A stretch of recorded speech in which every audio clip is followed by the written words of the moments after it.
going to go through, we're going to talk about biodiversity and species and um, how things are organized and characteristics of populations. And this is the little case study bird that's the case study for this chapter. That's called the Aki. It lives in Hawaii. It's a little native bird that lives in Hawaii. And you guys pay attention to its weird little beak. It has a very cool curved little beak. And so we're going to call it the Aki. I don't really even know how to say that in Hawaiian, but it's this little small honey creeper bird. So it basically drinks nectar, and you only find it in some of the Hawaiian islands. And a lot of islands have been highly impacted by people in many ways. One, if there's trees there, the trees get cut down so we can use the wood and clear the land. Number two is huge, introducing a large number of non-native animals. That definitely is a big problem. Some foreign disease and has also been spread to these islands. Like there's a bird flu, an avian bird flu. That's just one example. And so, these islands are, I don't want to say they're in the middle of nowhere, but they are pretty remote. And so whatever gets there is probably going to stay on that island. And it's been an increasingly big problem.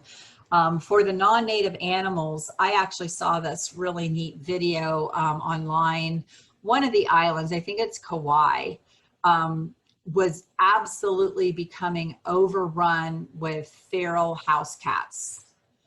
And what do cats eat? They eat birds, right? And they eat other things as well. And so the people in Kauai decided that yeah, I suppose they could have gone out and killed every cat, but they didn't want to do that.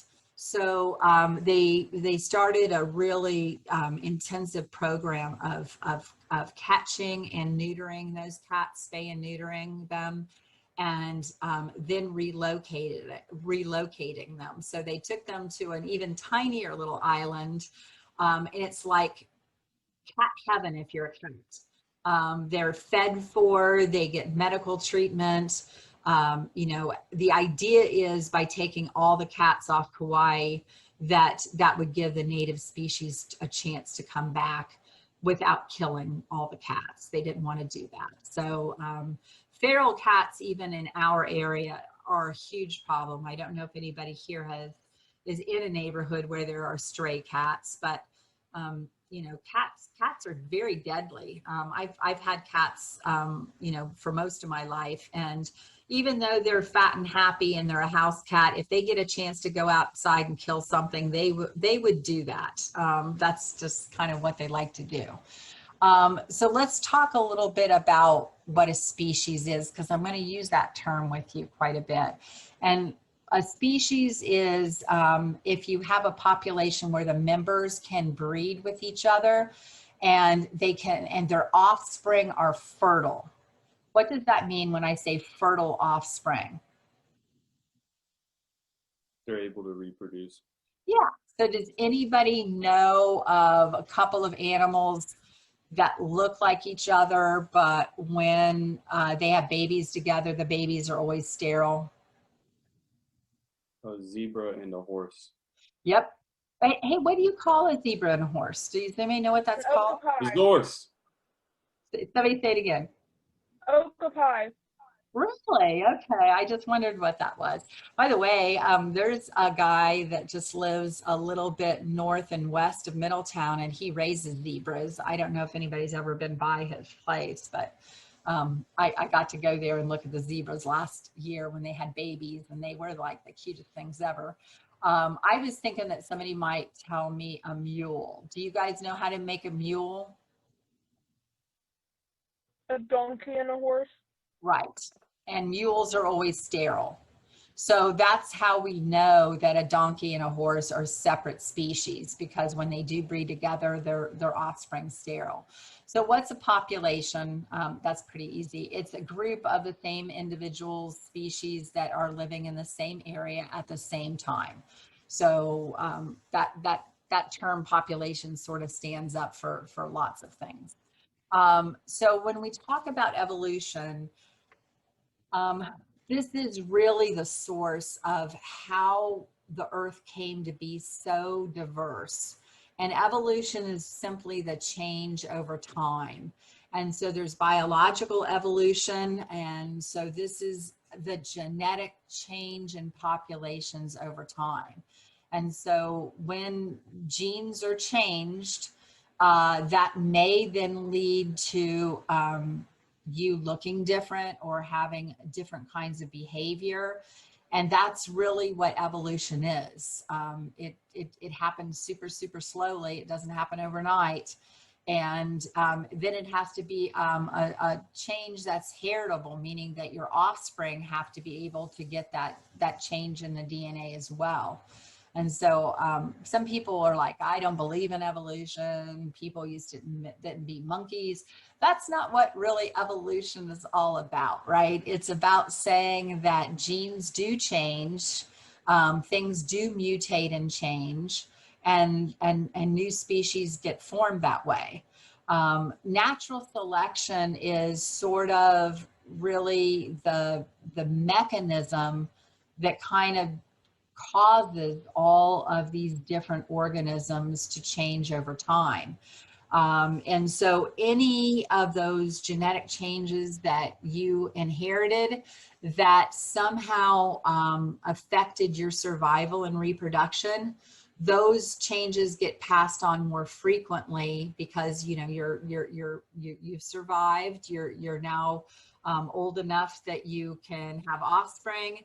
You are very healthy because you have certain gene traits, and that hopefully will make then your offspring be able to survive generation after generation after generation. So that's really what natural selection says.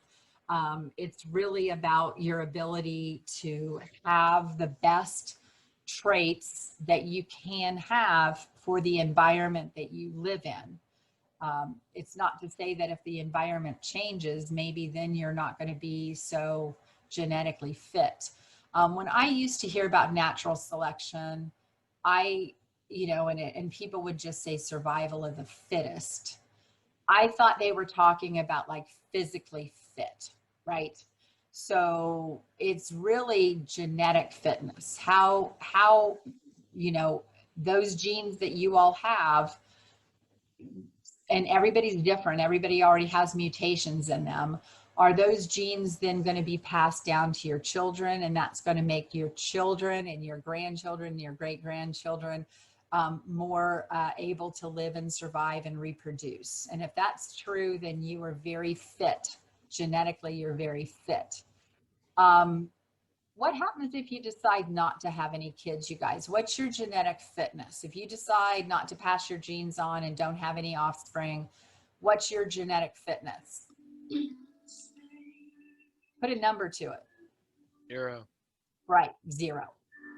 So, and that seems bizarre when you think about it that way. So we could have an Olympic athlete, which most people would think that they're like absolutely in supreme condition. There we go. Somebody mute yourself because you just unmuted. We could hear your music. I think it's Ingrid. Can we hear your music? Ingrid, turn that stuff off. I'm going to mute you. That's okay. I muted her. We would think that an Olympic athlete might be incredibly fit, but if they choose not to have any babies or offspring, then they have a 0 fitness rating. Compared to that with a couch potato that has 15 kids, they have a huge genetic fitness because they had all those offspring. So that's really what natural selection is talking about. Here are a few of the special creatures and plants that live in Hawaii. They're all just found in this one place. A lot of these islands are very unique like that, have specialized things. The idea about evolution is really the foundation of modern biology. Evolution influences everything: agriculture, pesticide resistance, medicine, health, both Darwin and a guy by the name of Wallace back in 1858, both of them proposed natural selection as describing how evolution works. Have you guys ever heard of Wallace? No, probably not. Darwin published his book just a few months before Wallace did. And, you know, he talked about his voyage and he talked about all these, you know, all these neat organisms that he found. And he was just kind of a better storyteller than Wallace was. And so he sort of gets the credit for coming up with the idea about natural selection and evolution. So here are the steps of, quote, survival of the fittest. 1, organisms are struggling and survive and reproduce. So all organisms struggle. You guys don't realize that you're struggling, but you do.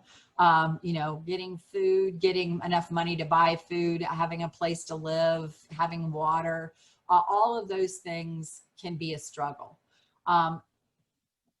They produce more offspring than can survive. So generally there's extra offspring. Individuals of a species are different. So characteristics from one species or of one individual to another will be a little different. That's often because of their genes, those different mutations I mentioned, and because of the way the environment interacts with them, starting from when they're little. Some individuals are just way better suited to that particular environment and they make more babies, they reproduce more effectively. And that's what survival of the fittest is. How many living, surviving offsprings are left behind? And hopefully it's those genes that allowed those offspring to be, you know, more fit. So there are some characteristics that promote reproductive success. First off, remember that that organism has to survive to reproduce, and its offspring also have to survive to reproduce. So anything that makes that organism able to do that is an advantage. So if it's a prey animal, the fact that it's really, really fast, or maybe it has camouflage and so it doesn't get eaten on day one, all of those things are going to then allow it to make more offspring. But even with all this, evolution takes a long time. It takes many, many, many generations before you see changes enough that you can notice them. And so I don't know if anybody's ever watched, maybe you guys been binge watching old movies. Has anybody ever seen Waterworld? It was an old Kevin Costner movie where the planet had flooded. And he actually had these special adaptations. So the reason I mentioned to you the time is because some people think, like with climate change, that animals will just learn to adapt. If it's hotter, wetter, drier, colder, whatever it might be, that the animals and the plants and you will just learn to deal with it. And what I'm telling you from this is that's not true. As long as the environment stays stable, things will stay pretty stable. When the environment shifts and changes real quickly, it doesn't allow most organisms enough time to adapt to them. So it's not anything that can happen overnight in your own lifetime. It takes a long time for that to happen. So I mentioned to you a couple times about mutations. And when I say mutations, I'm talking about a genetic change in your DNA. All of us have mutations. You all have cellular mutations. A lot of forms of cancer are actually cellular mutations that happen to you. Lots of us have hundreds of different mutations. Those non-lethal ones is what provides the genetic variation, which natural selection acts on. So let's say, everybody knows what a peacock looks like, right? So the first peacock that, started having more plumage, and that was then somehow, favored by the female peacocks, then those male peacocks got to leave more offspring behind. Certainly the size or colors of a person's or a bird's feathers unlikely would affect its ability to survive. But, it did enhance its ability to attract a mate. And so those would be things that would be non-lethal mutations. So sexual reproduction is how we get eggs and sperm. And that leads to genetic variation too. So ladies, all of your eggs in you, all of those are a little bit differently genetically. Guys, all of your sperm, every single one of them is a little bit different genetically. If you have to go back to studying basic biology and learn about meiosis, but there's all kinds of things that can go on while you're making those eggs and sperm that will lead to differences. And you get new combinations of genes. And that's another way that we can have more variation, is just through the process of sexual reproduction. Just think about those of you who have sisters and brothers. You have the same parents, but your sisters and brothers, unless you're a twin, an identical twin, they don't look exactly the same at you. And that's part of this genetic variation. And, most people don't have a tremendous number of kids. Think about how that would work if, let's say, we were looking at an insect that might lay hundreds or thousands of eggs. And then there's a whole bunch of variation within that group of eggs that they produced. So these are a couple of ways that we get all this genetic variation. But the main driving force is environment. If the environment stays the same, then the populations and everything will sort of stay the same. But if the environment changes real quickly, then natural selection is going to happen at a different pace. Do you guys think that natural selection happens faster or slower if the environment changes quickly? Much Faster. slower. Much slower. I hear much slower and I hear much faster to the same question. Take So mine back. Oh, wait, slower. Yeah. If it keeps changing, then it's really hard to get a system that works with a system that keeps changing.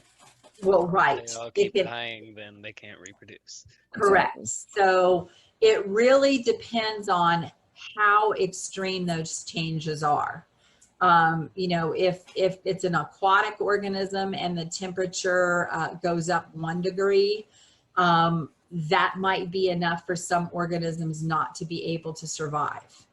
So you and I would not call a 1 degree temperature change very much, but we're a big organism. Smaller organisms sometimes have a hard time with even the slightest change. And so I think that's a really interesting idea about is environmental, is this actually happening now? And is our environment actually changing? And how might that affect future organisms? You start thinking about all this stuff. It's like these organisms might not have time to adapt to the changes that are happening right now. So here's a picture of all of these little cute kind of little creeper birds in Hawaii. And so these are all considered to be honey creepers. Over time, there's been such a thing called divergent evolution. And I'm guessing most of you have probably watched that movie series, right? About the Divergent. Is that the name of it, Divergent? Or was that the book? Yeah. You probably have seen that. And so this idea that over time, different members of the population can become different. And so these are just these little birds. And so we have these nectivores here that are actually drinking nectar. These are generalists, so they're eating seeds. They might be eating insects as well. These are very teeny tiny birds that are foragers up in the leaves. All of these are bark pickers. So they're actually looking for insects on the bark. And these guys have, if you look at their bills, they have lots stronger, shorter bills. They are seed and fruit eaters. So that's why they have a thicker bill, so they can beak, so they can crack seeds. So these, all of these back in the day were probably related to each other. They still are very similar to each other, but selective pressure in their particular environment caused them to acquire some different traits. Some of them have different colors. Some of them have, different size heads or beaks or feathers. So that's called divergence. Convergent evolution, and this is like one of the very few times that every book I've ever seen always uses a plant for an example. Convergent evolution is when very unrelated species that are nowhere even close to being the same, they develop the same traits independently. So this is an example of cacti in in Arizona. Most people know what cactus looks like. These, if I showed you, you might think they're cactus. A lot of the plants that we actually have at home that we call cacti are actually euphorbias. And so euphorbias are from the Canary Islands and places like that. So tens of thousands of miles away, these two different groups of plants ended up having the same similar traits. They both have sticky sap on the inside. They both have thorns. They both quit making leaves and they just use their stems for photosynthesis. And when that happens, that's called convergent evolution. That doesn't happen as often as you might think it does. That's why probably they always give this plant example. So natural selection is actually happening now. Can anybody think of any adaptation or anything that you've heard where something has mutated or changed? Can anybody think of any plant or animal examples? Snakes. How do they mutate and change? Camouflage. Give an example of a snake where you know that it has a special adaptation and it's changed. I mean, I don't know a specific one. Like, I just know, like, camouflage and stuff. Yeah, they do. They have different, depending on where the snakes live. Good example of that camouflage would be like a chameleon, right? You can pick it up and you can put it in different places. That adaptation could, it'll change its color depending on where it's at. That's a pretty good adaptation that those particular ones have acquired. Can anybody think of any other animal example where you know that they have some kind of particular adaptation? Yeah, I got one. Go ahead. I forget which specific species of butterfly this was, but there was a white butterfly that was very prominent in a specific area, but then what was it? There was a factory that moved in close to this area, and all of the white butterflies slowly started to disappear because they couldn't blend in with anything anymore. And the darker colors started to be more prominent because of all of the pollution. Oh, that's a good one. That's a good example. I had not heard of that one. That's very good. Can anybody think of some other animal that you know of that has some really bizarre, weird adaptation to where they live? There's camels are interesting because they can hold so much water in their bodies. And then they also have an additional eyelid that's translucent, so they can close that to protect their eyes from sand. See, you guys know. I knew you'd know a lot of, I knew you'd know. If you just think about all the stuff you've seen on Animal Planet, right? There are a lot of adaptations out there. So let's talk a little bit about the difference between natural and artificial selection, okay? Artificial selection is where people are deciding who is the mom and who is the dad, or they're deciding which things to breed together. And people have been doing this artificial selection for a very long time. There's examples of wolves. All dogs, including Chihuahuas, are directly related to wolves. If we look at the other picture, these are all examples, and cabbage, Brussels sprouts, broccoli, cauliflower, all of those had a common ancestor, and then people bred them to each other. There's even broccoli flower. I don't know if anybody's ever seen that. It's cauliflower that looks like broccoli. So those are all examples of us picking on who's going to be the mom and who's going to be the dad. Is there any problem where people are choosing which organisms to mate together down the road? How do we get those purebred dogs, you guys? How do we get? That's like when cousins and stuff marry and have kids. Don't they do that with like farm animals too? They choose- do. They do. People have been doing this forever. So let's think about, how did we go from a wolf to a Chihuahua? How did that actually happen, right? Some Domesticated crossbreeding. them. Yeah, lots of selective breeding. So selective breeding is the same thing as artificial selection. Do any of you guys have a purebred dog or cat? Nope. I do. What do you have? I have a Cocker Spaniel. And what genetic mutations or diseases are often associated with Cocker Spaniels? Cherry eye. It's like a pocket like right by their eye that like tends to get inflamed, so they have to have a surgery. Does anybody else have a purebred dog of I any? have 2 purebred Great Danes. And what do they tend to have wrong with them? Heart issues. Heart.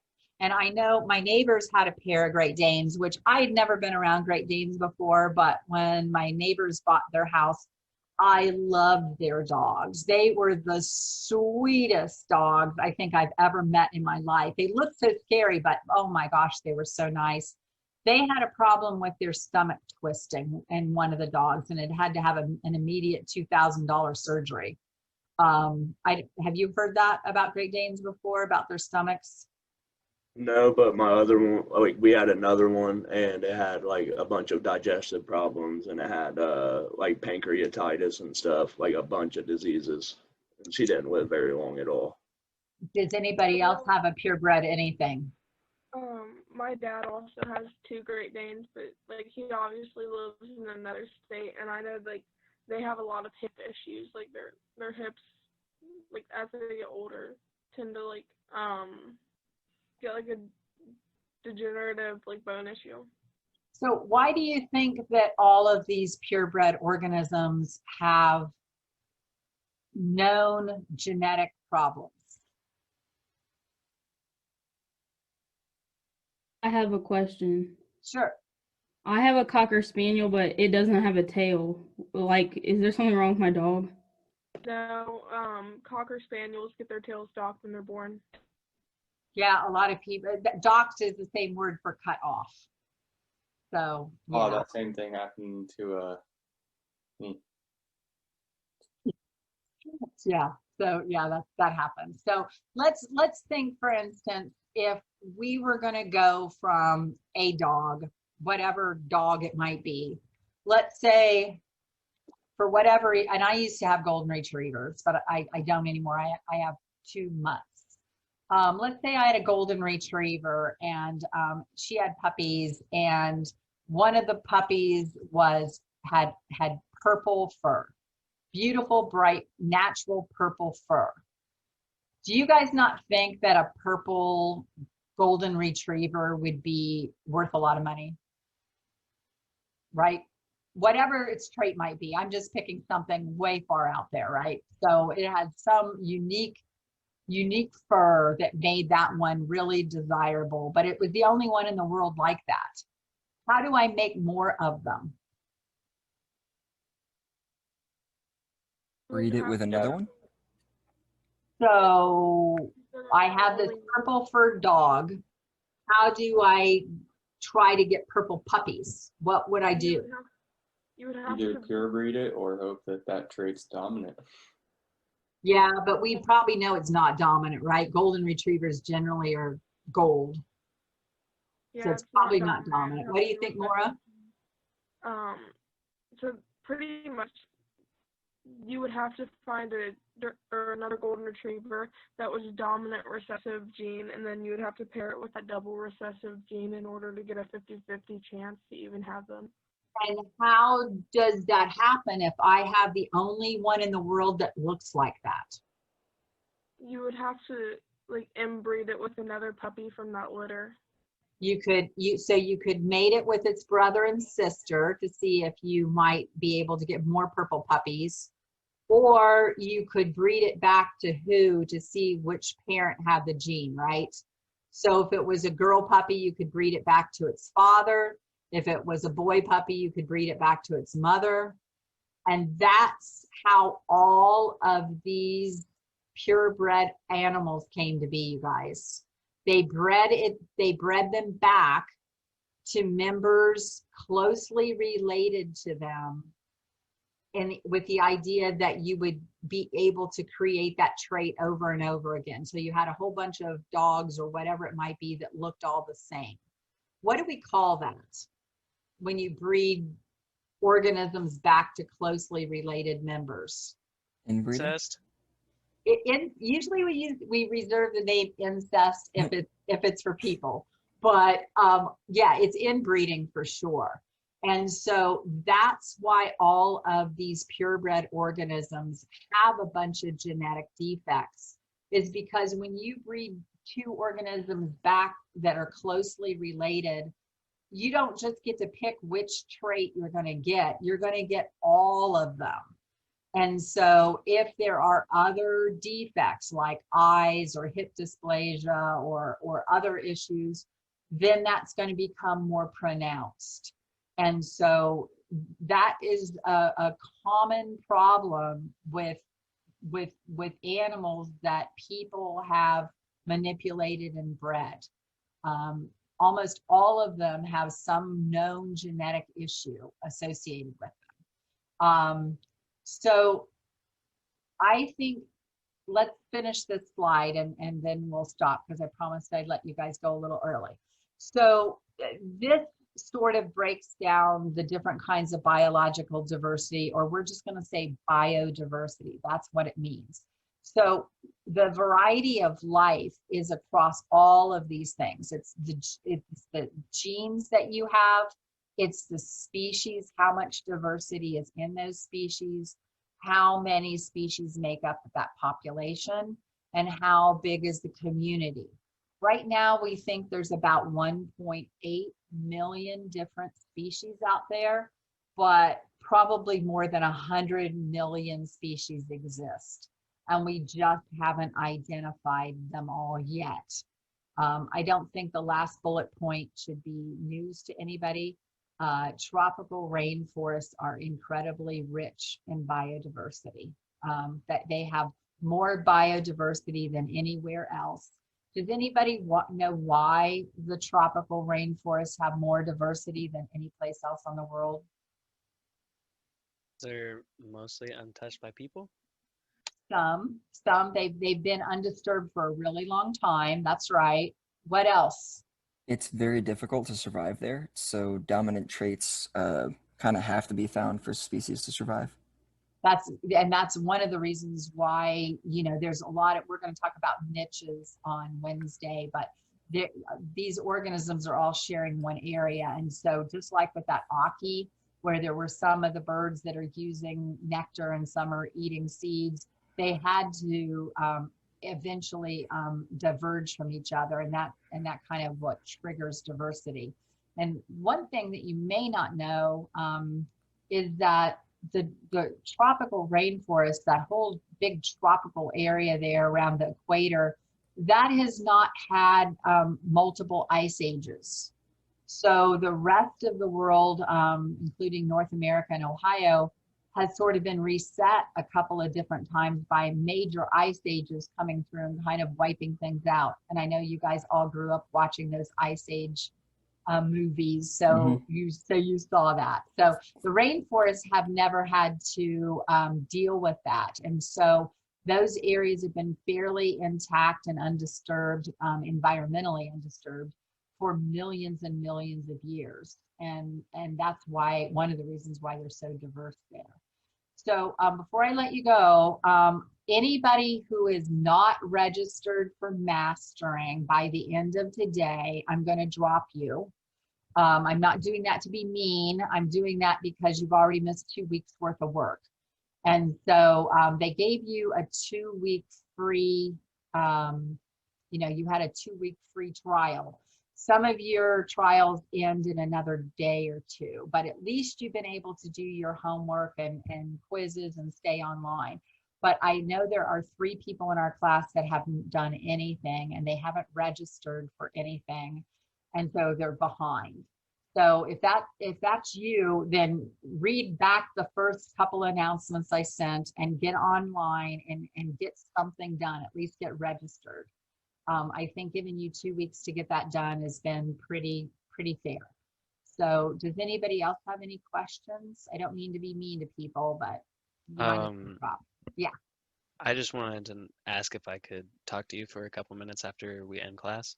Sure. I'm always online for the longest time, so I'll just be here. All right. And Kat in the chat said that she bought a book but never got a code for anything.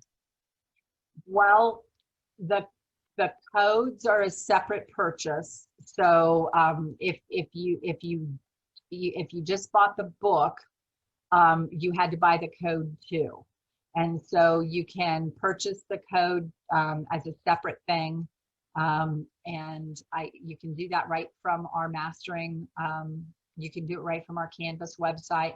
I think the first 3 or 4 messages I sent out told you and gave you a link so you could buy it. So, and you already have, I think Kat's already been doing work, so she has a free code right now, but you're going to have to buy the code. It's about $85, $84 to buy the mastering code. Does anybody else have any questions? I have a question. My dog has a mutation. Is it normal for my dog to not have a private part? No. That is very odd. Is that a girl dog or a boy dog? It's a girl dog. She doesn't have a private part, a wee wee. Oh wait, never mind. I think that happened when she was fixed, depending on what they. Is she spayed? Yeah, she got neutered. Yeah, sometimes lately they used to wait till dogs were like 5 or 6 months old to neuter them. And now they're neutering them really, really early. And so sometimes that kind of makes their anatomy look not quite right. So, yeah. But I assume the vet has looked her over and thinks she's healthy. I sure hope so. Okay, I hope so too. So, yeah. So the moral to the story about purebred organisms, you guys, is buy a mutt. Adopt a mutt, don't buy one, adopt a mutt, right? So I had 3 golden retrievers in my life, and they were the best dogs in the whole world, but they all had genetic issues and they all died between like 8, 9, 10. And so now I have 2 adopted mutt dogs that have had hardly any medical issues. I was spending hundreds and thousands of dollars on those golden retrievers at the vet. And these guys are over 13 and they're really, really healthy. So mutts are best. That's the story about that.